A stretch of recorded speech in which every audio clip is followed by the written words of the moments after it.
तो दोस्तों आज तारीख हो गई है 19 सितंबर की, साथ ही में दिन है सोमवार का। वहीं हिंदी तारीख है कृष्णा नवमी और महीना चल रहा है आश्विन का। तो आइए बिना देर किए फटाफट से जानते हैं आज की ताजा खबरें और मुख्य समाचार। 60 से ज्यादा छात्राओं के नहाने का वीडियो हुआ वायरल। चंडीगढ़ यूनिवर्सिटी का है ये केस। इस मामले में आरोपी युवक को शिमला से किया गया गिरफ्तार। जी हाँ, ये बड़ी खबर सीधे पंजाब के चंडीगढ़ से आ रही है। जानकारी के मुताबिक चंडीगढ़ यूनिवर्सिटी की जिन छात्राओं के वीडियो वायरल हुए हैं और जिसने वायरल किए हैं वो सभी MBA के स्टूडेंट हैं। बताया गया है आरोपी छात्रा काफी समय से वीडियो बनाकर अपने बॉयफ्रेंड सन्नी को भेज रही थी। यानी कि अभी तक की जानकारी के मुताबिक ये पता चला है कि इस पूरे काम को वहां पढ़ने वाली छात्रा ने ही अंजाम दिया है। यानी 60 से ज्यादा छात्राओं का नहाते हुए वीडियो बनाया। बाद में इसी आरोपी छात्रा ने बताया कि वो इन वीडियो को बनाकर अपने बॉयफ्रेंड सन्नी के पास भेजती थी। अब इस पूरे मामले का बाकी छात्रों को ऐसे पता चला कि एक छात्रा ने सोशल मीडिया पे अपना वीडियो देख लिया और ये मामला खुल गया कि उनके नहाते हुए वीडियो वायरल किए जा रहे हैं। बस इसके बाद ये बात फैल गई और हंगामा शुरू हो गया। देखते देखते ही हंगामे ने जोर पकड़ लिया और वहाँ के सभी छात्रों ने मिलकर प्रदर्शन करना शुरू कर दिया। इस पूरे मामले की जानकारी हमने आपको बहुत ही इन शॉर्ट में बता दी है। देखें अगली खबर। मध्य प्रदेश समेत इन शहरों के लिए जारी हुआ बारिश का येलो अलर्ट। वहीं मौसम विभाग ने की है भविष्यवाणी कि यूपी और बिहार में होगी भारी बारिश। जी हां, देश के कई राज्यों में लगातार बारिश हो रही है। कुछ राज्य तो ऐसे हैं जहां पे हल्की बारिश हो रही है, पर वहीं कई राज्यों में हो रही भारी बारिश की वजह से नदियां उफान पर हैं। कई जगहों पे बाढ़ का खतरा पैदा हो गया है। इसी बीच मौसम विभाग ने बीते रोज मध्य प्रदेश, उत्तर प्रदेश, बिहार और उड़ीसा समेत कई राज्यों के लिए भारी बारिश का अलर्ट जारी किया था। हालांकि आज भी देश के कई राज्यों में भारी बारिश हो सकती है। देखें इससे जुड़ी ये अगली खबर। आज 19 सितंबर 2022 को पूरे देश में ये रहेगा मौसम का हाल। मौसम विभाग ने जारी किया है मौसम का पूर्वानुमान। जी हाँ, मौसम विभाग के अनुसार अगले 24 घंटे के दौरान यानी कि आज 19 सितंबर को मेघालय में, मणिपुर में, मिजोरम में, उड़ीसा में, साथ ही छत्तीसगढ़ में, वहीं उत्तरी महाराष्ट्र के कुछ हिस्सों में हल्की से मध्यम बारिश के साथ 1-2 स्थानों पे भारी बारिश हो सकती है। इसके अलावा भी झारखंड में, पश्चिम बंगाल में, बिहार में, साथ ही में उत्तर प्रदेश में, उत्तराखंड में, दक्षिण गुजरात में, साथ ही अंडमान निकोबार द्वीप समूह में, इसके अलावा तेलंगाना के भी कुछ हिस्सों में आज हल्की से मध्यम बारिश हो सकती है। इसके अलावा भी मध्य प्रदेश में, केरल में, कर्नाटक में, तमिलनाडु में, लक्षद्वीप में, साथ ही हिमाचल प्रदेश और दक्षिण मध्य महाराष्ट्र के भी कुछ हिस्सों में आज हल्की बारिश की संभावना है। देखें अगली खबर।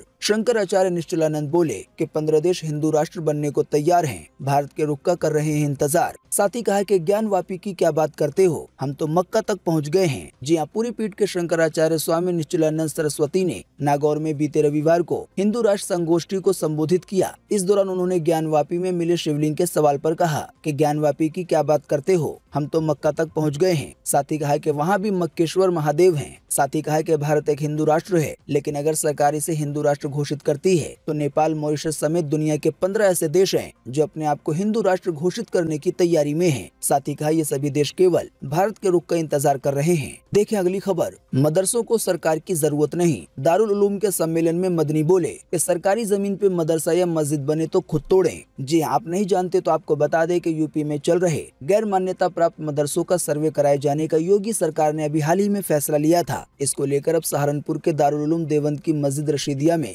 मदरसों के सर्वे को लेकर एक सम्मेलन किया गया। इसी दौरान जमीयत उलमाए हिंद के राष्ट्रीय अध्यक्ष मौलाना अरशद मदनी ने कहा कि सर्वे कराना सरकार का अधिकार है, मगर मदरसों को सरकार की जरूरत नहीं है। साथ ही कहा कि मदरसों में कोई अवैध गतिविधि नहीं होती, हम सर्वे का विरोध नहीं कर रहे हैं, हम पूरी जानकारी देंगे। साथ ही कहा कि अगर सरकारी जमीन पे मदरसा या मस्जिद बने तो उसे खुद ही तोड़ दें। साथ ही मौलाना मदनी ने कहा कि जो लड़के बाहर से हाई स्कूल का सर्टिफिकेट लेकर आएंगे उनको भी दारुल उलूम में एडमिशन दिया जाएगा, उन्हें भी तालीम देंगे। साथ ही कहा कि बाहर की शिक्षा भी जरूरी है। हालांकि आपको बता दें इससे पहले एडमिशन के लिए हाई स्कूल के सर्टिफिकेट की जरूरत नहीं होती थी। अगली खबर पे जाने से पहले आपसे रिक्वेस्ट है कि आप इस वीडियो को लाइक और शेयर कर दें। अगर आप लाइक और शेयर करते हैं तो हमें आपके लिए वीडियो बनाने में और ज्यादा हौसला मिलता है। देखें अगली खबर। विश्व हिंदी सम्मेलन के लिए लोगो बनाकर आप भी बिल्कुल फ्री में पा सकते हैं 75,000 रुपए। आइए बताएं कैसे क्या करना होगा। जी हाँ, विदेशों में हिंदी भाषा के प्रचार और प्रसार के लिए भारत सरकार देश और विदेश में विश्व हिंदी सम्मेलनों का आयोजन करती रही है। जानकारी के मुताबिक ये सम्मेलन विदेश मंत्रालय द्वारा 3 से 4 साल के अंतराल में किया जाता है। इस तरह के आयोजन के करने की शुरुआत 1975 में हुई थी। अब ये तो थी जानकारी विश्व हिंदी सम्मेलन की, लेकिन आप इसके जरिए 75,000 रुपए बिल्कुल फ्री में कैसे पा सकते हैं, आइए अब आपको इसके बारे में बताते हैं।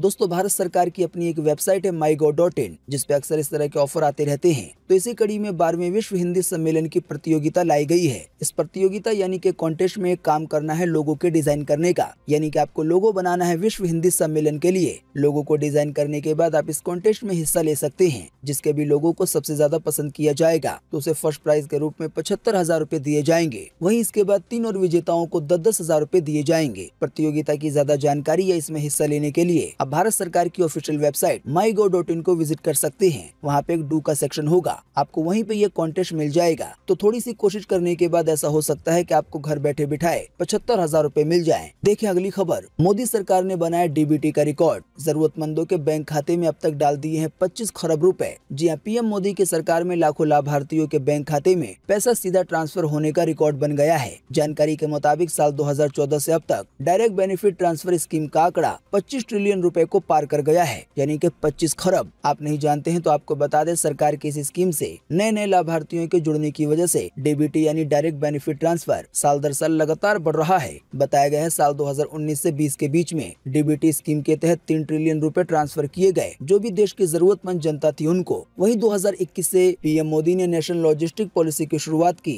इसकी वजह से टाइम और पैसे दोनों बचेंगे। जी हाँ, प्रधानमंत्री नरेंद्र मोदी ने बीते शनिवार को नेशनल लॉजिस्टिक पॉलिसी की शुरुआत करते हुए कहा कि ये पॉलिसी परिवहन क्षेत्र की चुनौती का समाधान देने वाली है। साथ ही कहा कि अंतिम छोर तक डिलीवरी की गति बढ़ाने और कारोबारों के लिए धन की बचत करने वाली है। साथ ही कहा इस पॉलिसी से कारोबारों की लॉजिस्टिक लागत मौजूदा 13-14% से घटकर एकल अंक यानी कि 1 डिजिट में आ जाएगी, ऐसा अनुमान है। आसान सी भाषा में समझाने के लिए कहें तो कारोबारियों के लिए सामान आने या ले जाने की पॉलिसी में बदलाव किया गया है और इसी बदलाव के तहत कहा गया है कि लॉजिस्टिक का जो खर्चा है यानी कि सामान को आने या ले जाने का, उसमें कमी आएगी। हो सकता है आने वाले दिनों में इसका फायदा देश की जनता को भी मिले। देखें अगली खबर, राम मंदिर के लिए चंदा आया कोरोना वैक्सीनेशन के फंड से भी ज्यादा। देश में 3 लाख करोड़ की है टेम्पल इकोनॉमी, ये डिफेंस बजट के है करीब। जी हाँ, वैसे तो धार्मिक आस्था के नाम पे दान देना किसी इंसान का निजी मामला होता है, लेकिन क्या आप जानते हैं कि राम मंदिर को मिलने वाला अब तक का चंदा कोरोना वैक्सीनेशन को इस बार मिले फंड से भी ज्यादा है। साथ ही आपको बता दें, देश के मंदिरों की इकोनॉमी 3 लाख करोड़ को पार कर चुकी है, जो घरेलू डिफेंस बजट से कुछ ही कम है। साथ ही भास्कर.com के इस आर्टिकल में बताया गया है कि देश के 6 मंदिरों में इतना चढ़ावा आता है, जो इस बार मिड डे मील को मिले पैसों से भी 2 गुना है। दोस्तों आपको बता दें, अभी हाल ही में रिलायंस इंडस्ट्रीज के chairman Mukesh Ambani 5G launch से पहले तिरुपति बाला मंदिर पहुंचे थे। वहां उन्होंने मंदिर को 1.5 करोड़ रुपए दान किए। साथ ही इस आर्टिकल में ये भी बताया गया है कि देश में मंदिर, मस्जिद या गिरजाघर कितने हैं। जानकारी के मुताबिक अगर केवल रजिस्टर्ड मंदिर, मस्जिद और गिरजाघरों को गिना जाए तो एक रिपोर्ट के मुताबिक देश भर में 9 लाख मंदिर हैं। वहीं मस्जिदों की संख्या 3 लाख है। वहीं गिरजाघरों यानी कि चर्च की संख्या 35,000 है। दोस्तों अगली खबर के बारे में बताने से पहले आपके लिए एक बड़ा सर्वे और एक बड़ा सवाल। अगर आप इसमें हिस्सा लेंगे और इसका जवाब देंगे तो इससे काफी कुछ पता चलेगा। दोस्तों वीडियो देखने के बाद इसी वीडियो के नीचे आपको कमेंट बॉक्स में कमेंट करके बताना है कि दुनिया का ऐसा कौन सा देश है जहाँ पे सबसे ज्यादा मस्जिद है। साथ ही ये भी बताएं कि दुनिया का वो कौन सा देश है जहाँ पे मंदिर सबसे ज्यादा है। तो इन दोनों सर्वे या कह लें सवालों को लेकर आपका अंदाजा क्या है या सटीक जानकारी क्या है, वीडियो को देखने के बाद नीचे कमेंट बॉक्स में जरूर लिखें। आपके दिए गए जवाब से काफी कुछ पता चलेगा।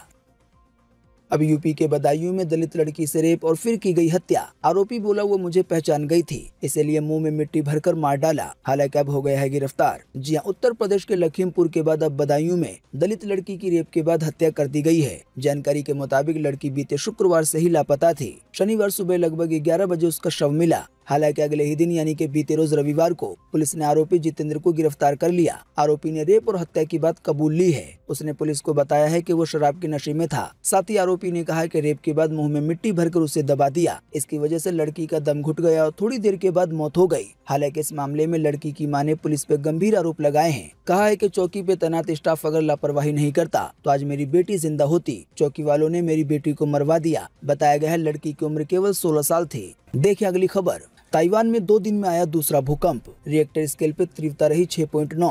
अब जापान में सुनामी का अलर्ट किया गया है जारी। अभी हाल ही में यहाँ भी बीते रोज कल 6.6 तीव्रता का भूकंप आया था। जी हाँ, ताइवान के दक्षिण पूर्वी तट पर बीते रविवार को भयंकर भूकंप आया। यूएस जियोलॉजिकल के सर्वे के मुताबिक रिएक्टर स्केल पर भूकंप की तीव्रता 6.9 मापी गई। दोस्तों आप नहीं जानते हैं तो आपको बता दें, भूकंप के लिए 6.9 की तीव्रता यानी कि तेजी काफी ज्यादा होती है। हालांकि साथ ही में बताया गया है कि इससे पहले शुरुआत में छोटे छोटे झटके आए। इससे जुड़े वीडियो में आप खुद भी देख सकते हैं कि भूकंप कितना ज्यादा भयंकर है। रेलवे स्टेशन पे खड़ी भारी भरकम ट्रेन खिलौने की तरह हिल रही है। बताया गया है भूकंप के दौरान काफी ज्यादा नुकसान भी देखने को मिला।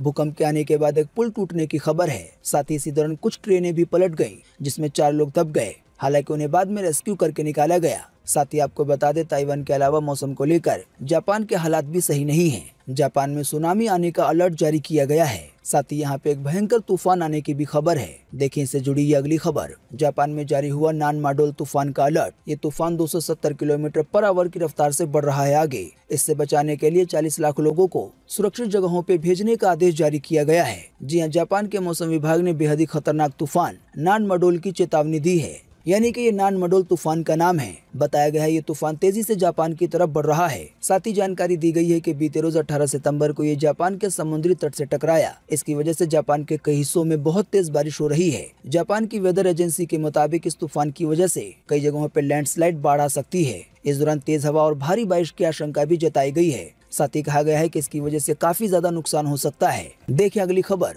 दिल्ली में दिन दहाड़े महिला के गले से चेन खींचकर फुर्र हुए बदमाश। इस मामले का सीसीटीवी वीडियो सोशल मीडिया पे हो रहा है वायरल। जी हां, दिल्ली में झपट मारों का आतंक कम नहीं हो रहा है। ताजा मामला कश्मीरी गेट के पास का है। जानकारी के मुताबिक यहां सड़क पे दिन दहाड़े बाइक से आए दो बदमाश एक महिला की चेन खींचकर रफू चक्कर हो गए। इस घटना का एक वीडियो भी सामने आया है, जिसमें दिखाई देता है बाइक से आया व्यक्ति अपने पीछे बैठे साथी को कुछ दूरी पे उतार देता है। फिर उतरे हुए साथी को जैसे ही मौका मिलता है वो महिला के गले पे झपट्टा मारता है और चैन खींच के फटाफट से बाइक पे बैठ के भाग जाता है।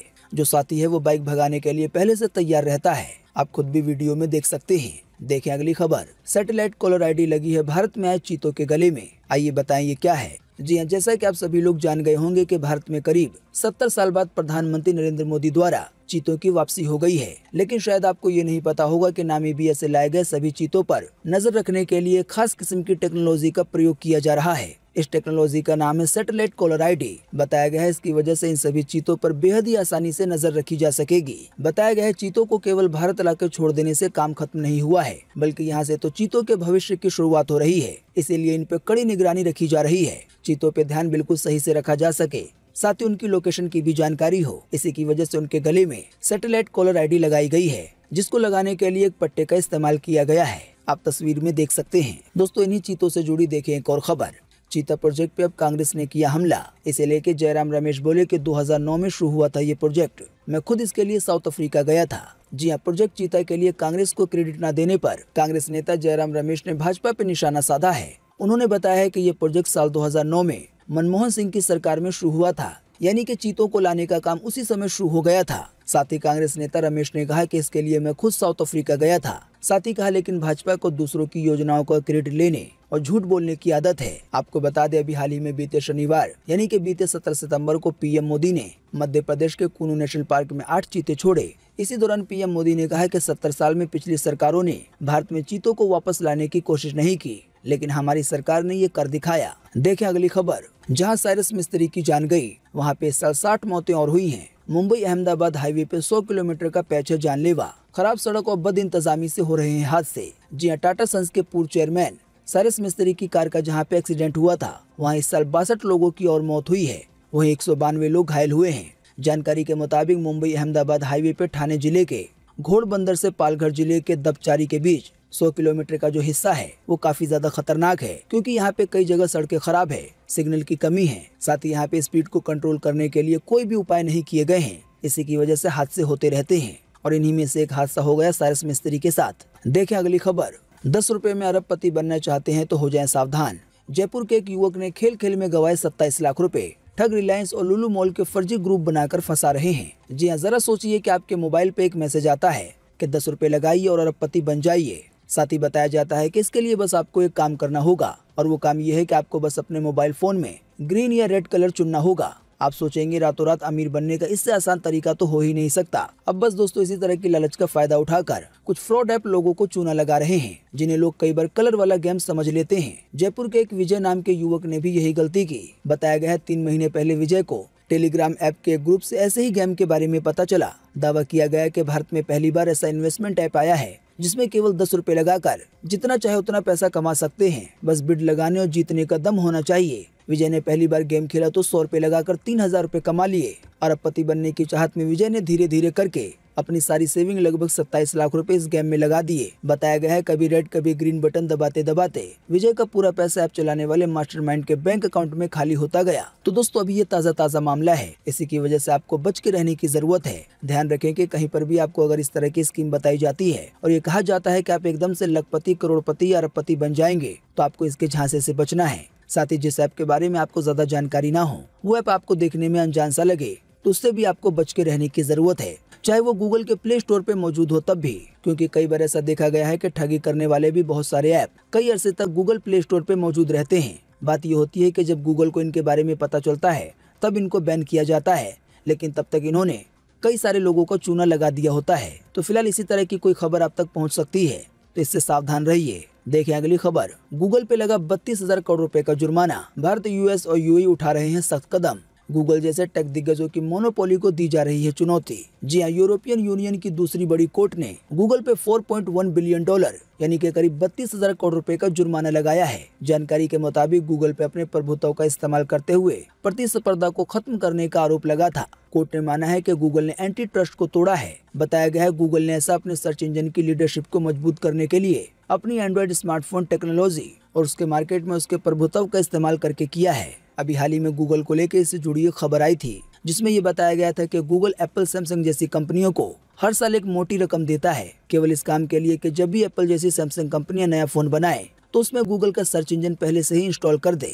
साथ ही आपको बता दें, इससे ठीक पहले साउथ कोरिया में प्राइवेसी वॉयलेशन के मामले में लॉ मेकर्स ने अल्फाबेट और मेटा पर $71 मिलियन यानी कि करीब 565 करोड़ रुपए का संयुक्त जुर्माना लगाया था। उस समय जांच में ये पता चला था कि गूगल यूजर का डेटा इकट्ठा करके उसकी स्टडी कर रहा था और लोगों की वेबसाइट के इस्तेमाल करने पर भी नजर रख रहा था। इसी की वजह से साउथ कोरिया में 565 करोड़ रुपए का जुर्माना लगाया गया और अब यूरोपियन यूनियन की दूसरी सबसे बड़ी कोर्ट ने गूगल पे 32,000 करोड़ रुपए का फाइन ठोका है। देखें अगली खबर। बीते रोज एक बार फिर से मिले 5600 से ज्यादा नए मामले कोरोना वायरस के।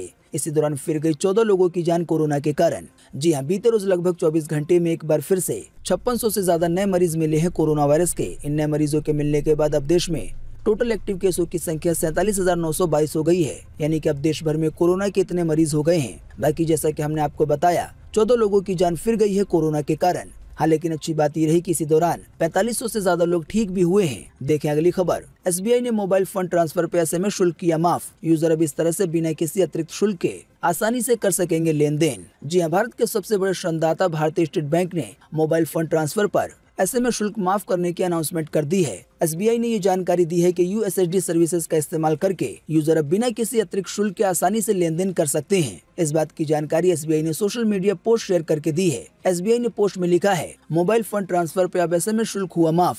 हालांकि दोस्तों आपको बता दें, लेन देन करने पर अतिरिक्त शुल्क तब नहीं लगेगा जब आप यूएसएसडी कोड का इस्तेमाल करेंगे। जैसे कि आप चाहते हैं कि किसी को पैसे भेजने पे आपका कोई भी एक्स्ट्रा चार्ज ना लगे, तो इसके लिए आपको डायल करना होगा अपने फोन में *99# यानी कि *99#। इसके बाद जैसे ही आप डायल करेंगे तो आपके सामने कुछ ही सेकंड में एक सर्विस की लिस्ट आ जाएगी, जिसके जरिए आप सेंड मनी कर सकते हैं या मनी की रिक्वेस्ट ले सकते हैं या अपना अकाउंट बैलेंस देख सकते हैं। यहाँ तक कि बैंक की मिनी स्टेटमेंट भी निकाल सकते हैं, चाहे तो यूपीआई पिन भी चेंज कर सकते हैं। देखें अगली खबर। पीएफआई के 40 ठिकानों पे एनआईए की रेड। तेलंगाना और आंध्र प्रदेश से 4 संदिग्ध पकड़े गए, लाखों का कैश और हथियार मिले हैं। जी हाँ, राष्ट्रीय जांच एजेंसी एनआईए ने बीते रविवार को पॉपुलर फ्रंट ऑफ इंडिया यानी कि पीएफआई के खिलाफ तेलंगाना और आंध्र प्रदेश में 40 जगहों पे छापेमारी की। इस दौरान एनआईए ने 4 लोगों को हिरासत में भी लिया। छापेमारी में टीम को डिजिटल डिवाइस, साथ ही में डॉक्यूमेंट्स, 2 खंजर और 8 लाख रुपए से ज्यादा के कैश मिले हैं। साथ ही में कुछ संदिग्ध सामान भी मिला है। तो दोस्तों आज 19 सितंबर 2022 के यही मुख्य समाचार और बड़ी खबरें थी। उम्मीद करते हैं बताई गई जानकारी से आपको काफी कुछ पता चला होगा। इसके बदले में आपसे हम बस इतना ही चाहते हैं कि आप इस वीडियो को लाइक कर दें और शेयर कर दें, क्योंकि आपका लाइक और शेयर करना ही होता है हमारी मेहनत का फल। वीडियो देखने के लिए बहुत बहुत धन्यवाद। Thanks for watching.